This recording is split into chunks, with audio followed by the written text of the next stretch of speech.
একজন সাধারণ রিক্সা চালক ভাই তার সন্তানের মেধা বিকাশের মাধ্যমে একদিন যেন সেও এদেশের প্রধানমন্ত্রী হতে পারে। মন্ত্রীর ঘরে জন্ম নিলেও মন্ত্রী হওয়া যাবে না, তার আপন যোগ্যতা যদি থাকে সে কেবল এই কাজের জন্য নির্বাচিত হবে।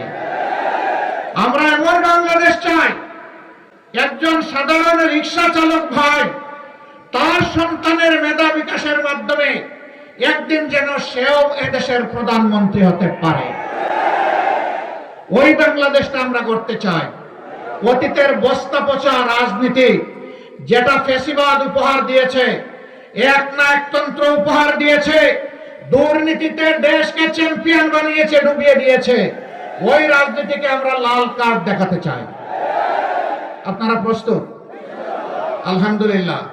আমাদের কাছে হিন্দু, মুসলমান, বৌদ্ধ, খ্রিস্টান সবাই সমান। এই আসমানের ছাদের নিচে আর এই জমিনের বিছানার উপরে বাংলাদেশে যারা বসবাস করবে, আমরা তাদের সকলের সমান অধিকার নিশ্চিত করতে বদ্ধপরিকর। আপনারা আমাদের জন্য দোয়া করবেন। ইনশাআল্লাহ এই কাজে আমরা এগিয়ে যাব, কেউ বাধা দিয়ে আমাদেরকে আটকাতে পারবেন না। বিভিন্ন জায়গায় আমরা মাথা গরম হালত দেখতে পাচ্ছি।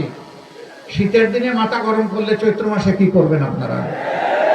একটু মাথাটা ঠান্ডা রাখেন, একটু জুলাই যোদ্ধাদেরকে সম্মান করুন, এতগুলা শহীদের প্রতি একটু শ্রদ্ধা প্রদর্শন করুন। আবাল বৃদ্ধ বনিতা জীবনের ঝুঁকি নিয়ে গুলির সামনে বুক পেতে যারা দিয়েছিল তাদেরকে একটু সম্মান করুন। সেই সম্মানটা করলে মাথা গরমের কোনো সুযোগ নেই। কিছু কিছু জায়গায় মা বোনদের উপরে কেউ কেউ হাত দিয়েছেন, আমরা তাদেরকে অতি বিনয়ের সাথে আহ্বান জানাবো, মা বোন আপনাদেরও আছে, নিজেদের মা বোনদেরকে একটু সম্মান করুন, তাহলে বাংলার সবগুলা মাকে বোনকে আপনিও সম্মান করতে পারবেন। খবরদার মাদের সম্মান নিয়ে টান দেবেন না, আল্লাহর আরশ কেঁপে উঠবে। মাদের একটা দীর্ঘশ্বাস আপনাকে জ্বালিয়ে পুড়িয়ে ছাই করে দেবে। কারণ কোন মানুষ দুনিয়ায় মায়ের পেট ছাড়া আসতে পারে না। দুইজন ছাড়া, হযরত আদম আলাইহিস সালাম এবং হাওয়া আলাইহিস সালাম। ঈসা নবী তার কোন পিতা ছিলেন না, কিন্তু মা ছিলেন, হযরত মরিয়ম আলাইহিস সালাম। বাকি সবাই মায়ের গর্ভে আমরা জন্ম নিয়েছি। এই মার বেইজ্জতি আমরা সহ্য করতে পারবো না। আমার ভাই রেজাউল করিম, আমার ভাই শহীদ শরীফ উসমান হাদি, কি দোষ ছিল তাদের? আবু সাইদের কি দোষ ছিল? যেই ছেলেটি দাবি আদায়ের জন্য রাস্তায় এসে বলেছিল, হয় আমার অধিকার দে, না হয় আমাকে একটা গুলি দে। ডানা পেতে বলেছিল, বুকের ভিতরে তুমুল ঝড়, বুক পেতেছি, গুলি কর। 1, 2, 3 গুলি করেছে। আবু সাইদ দৌড় দেয়নি, কারণ বীরেরা পালায় না। বীরেরা মোকাবিলা করে এগিয়ে যায়, জাতিকে পথ দেখায়, আলো ছড়ায়, বীর জন্ম দিতে মাদেরকে উৎসাহিত করে। মহাপ্রভুর দরবারে দোয়া করি, আল্লাহ বাংলাদেশের মায়েদের পেটে সাধারণ সন্তান নয়, প্রত্যেকটি মায়ের গর্ভে তুমি বীর জন্ম দিয়ে দাও। এই বীরেরাই বাংলাদেশ গড়ে তুলবে ইনশাআল্লাহ। যুব সমাজ, আমরা বন্ধু তোমাদের হাতে বেকার ভাতা তুলে দিতে পারবো না।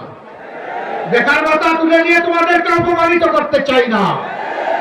তোমাদের প্রত্যেকটা হাতকে দেশ গড়ার কারিগরের হাতে পরিণত করতে চাই, এবং তোমাদের হাতে আমরা মর্যাদার কাজ তুলে দিতে চাই। সেদিন প্রত্যেকটা যুবক যুবতী দাঁড়িয়ে নিজের মুখের দিকে ইশারা করবে, আমি বাংলাদেশ, এদেশ আমার, এদেশ আমি গড়ব, এদেশের জন্য দিয়েই চলবো। এদেশ আমাকে যা দিবে আলহামদুলিল্লাহ, কিন্তু আমি আমার সব কিছু উজাড় করে এই দেশকে দেবো। আমি বসে বসে বেকার ভাতা খাবো না।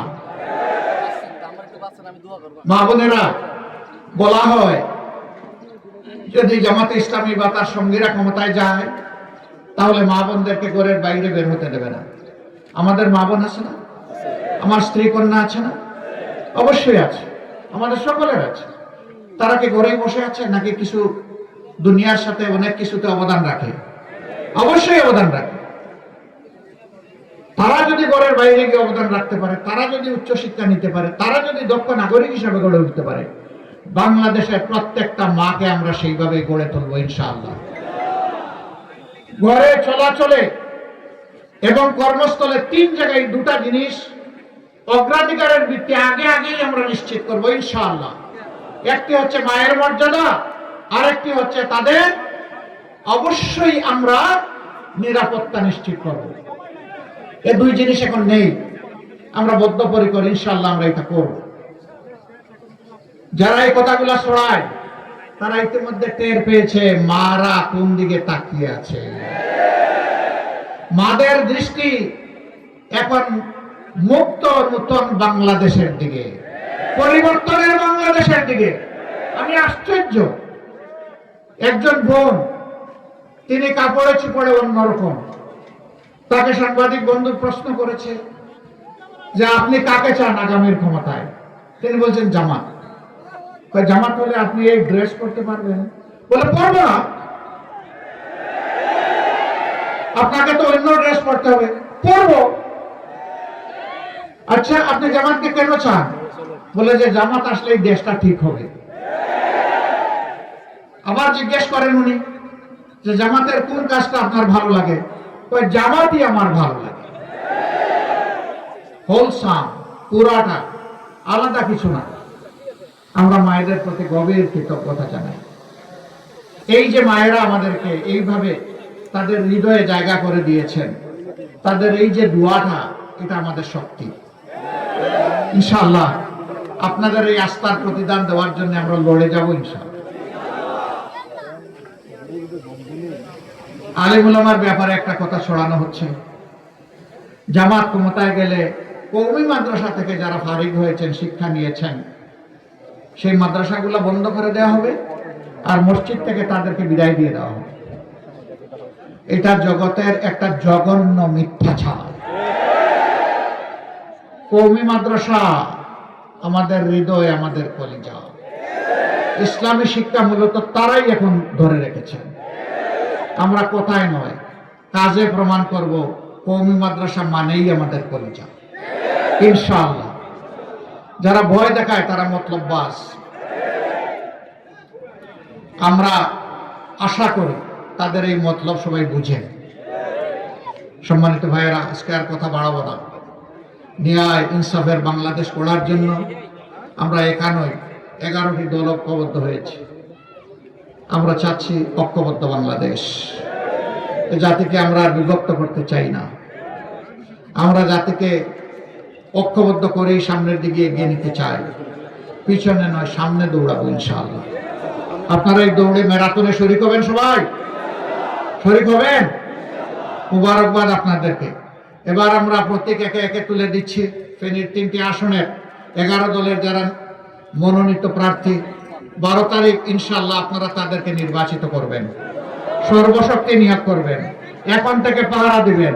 কালো চিল যাতে আকাশ থেকে জমিনে নেমে এসে ছু মেরে কারো ভোট নিয়ে যেতে না পারে। পাহারা দিতে পারবেন নাকি 17 জুলাইয়ের পরে ঘুমিয়ে পড়ছেন আপনারা? না, ইনশাআল্লাহ পাহারা দিয়ে রেজাল্ট হাতে নিয়ে ঘরে ফিরবেন। ঘরে ফিরে শান্তির ঘুম দিবেন, তাই না? না, ঘুমাতে পারবেন না। ঘরে ফিরেই ভালো করে ওযু করবেন, 2 রাকাত নামাজের জন্য 4টা সেজদায় কেঁদে কেঁদে আল্লাহর দরবারে শুকরিয়া আদায় করবেন। আর আল্লাহর কাছে ভিক্ষা চাইবেন। মানুষের প্রত্যাশার, জনগণের প্রত্যাশার একটা বাংলাদেশ, 18 কোটি মানুষের প্রত্যাশার একটা বাংলাদেশ যেন করতে পারে। পরিষ্কার ঘোষণা, জামাতে ইসলামের বিজয় চাই না, 18 কোটি মানুষের বিজয় চাই ইনশাআল্লাহ তাআলা।